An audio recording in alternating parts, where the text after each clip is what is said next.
this is interesting. Jimmy Kimmel teamed up with Seth Meyers and Stephen Colbert to do sort of a collective FU to Trump. You can see this photo that was posted on Jimmy Kimmel's account saying, "Hi, Donald." And it's Colbert, Meyers, and Kimmel. And then you have this headline, Colbert and Kimmel team up to slam son of a bitch Trump. And I think I'm going to risk it. I'm going to risk it for the biscuit that I can play this much of this clip without getting copyrighted to hell. I mean, that son of a bitch, is really unbelievable. Mr. Son of a bitch. I mean, Mr. Son of a bitch. His royal... Yes. No, I never imagined that we'd ever have a president like this. And I hope we don't ever have another president like this again. And if I said something and then what just happened was cut and it just cut here, it's because that part got copyrighted. But he just said, called Trump a son of a bitch, and then Mr. Son of a bitch, and then said, quote, "It's really unbelievable. I never imagined that we'd have a president like this, and I hope we don't have another president like this again." Now, the beautiful part of this whole Kimmel saga is that it backfired so badly for Trump, and that's kind of a little bit reassuring, because I had come to believe, based on a lot of the powerful institutions that have just bent the knee to Trump and moved on, and that was it. CBS, for example. I was convinced that ABC was going to do the same here, because they also bent the knee on that lawsuit and leave it, and we'd just never hear from Kimmel again. He wouldn't do his show again. But there was enough public backlash and a recognition that it's not just about Kimmel. It's about the pattern that this is a part of. And people raised enough alarm about it that it became more damaging to the Disney business to bend the knee to Trump than to not. And that gives us some hope.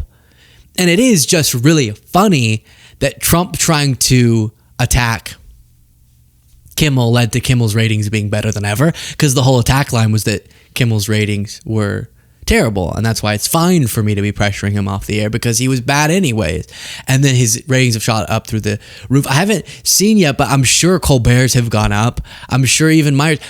There's like this probably temporary, but inflation of interest in these shows, particularly Kimmel's, and it's just Trump stepping on a rake, which is a really funny phenomenon.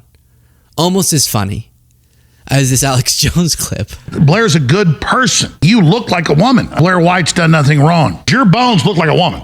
We're very blessed to have you as an amazing, beautiful, smart person. My genetics says this is a woman. You're an articulate, amazing person, a beautiful person. The way God works mysterious ways, it creates beautiful things. It just shows you how God works in mysterious ways. I know this in my heart. You're a good person. You love the children. You're the perfect spokesperson. This is what they probably should have done over at Bud Light. But inherently, at a spiritual level, I realize that God's working through you, and it's an amazing thing.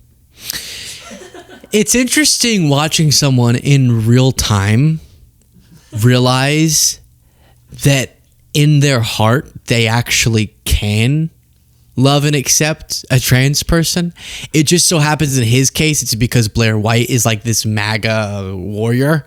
So and I'll never get to the bottom of this, but his genetics tells him Blair White's a woman. It's just something feels a little bit fishy about that wording. But yeah, it's interesting on camera watching someone who he really is only willing to have this revelation because she's on his side politically, but watching someone in real time go, wait, maybe all of this rhetoric about how it's impossible to ever accept somebody for being trans is not matched with what's in most people's heart. My genetics tells you. So Trump trying to attack Kimmel and giving him better ratings than ever is funny. Almost as funny as that.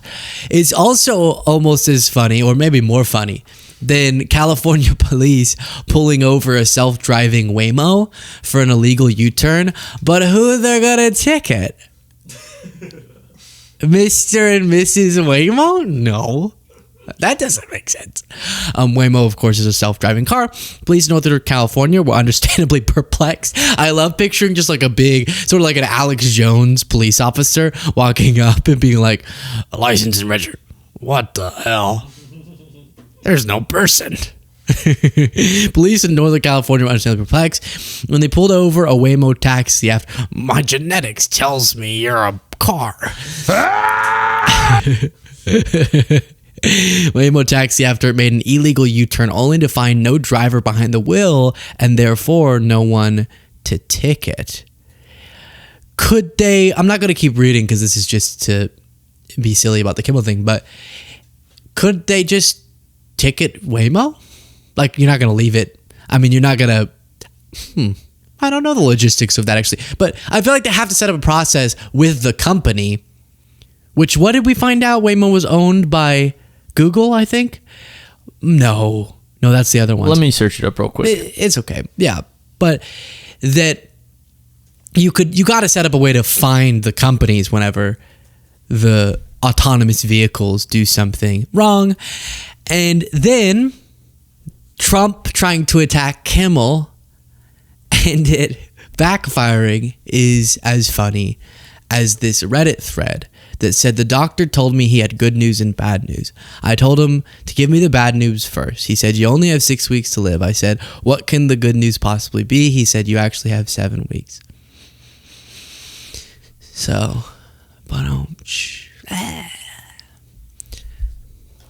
that is today's show. That's today's show. And I appreciate you all joining me for it. Someone figure out logistically how we can ticket Waymos, because that is a real problem and I don't know how we fix it.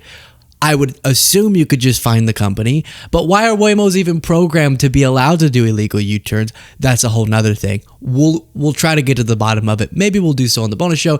Thank you all. Talk to you next time.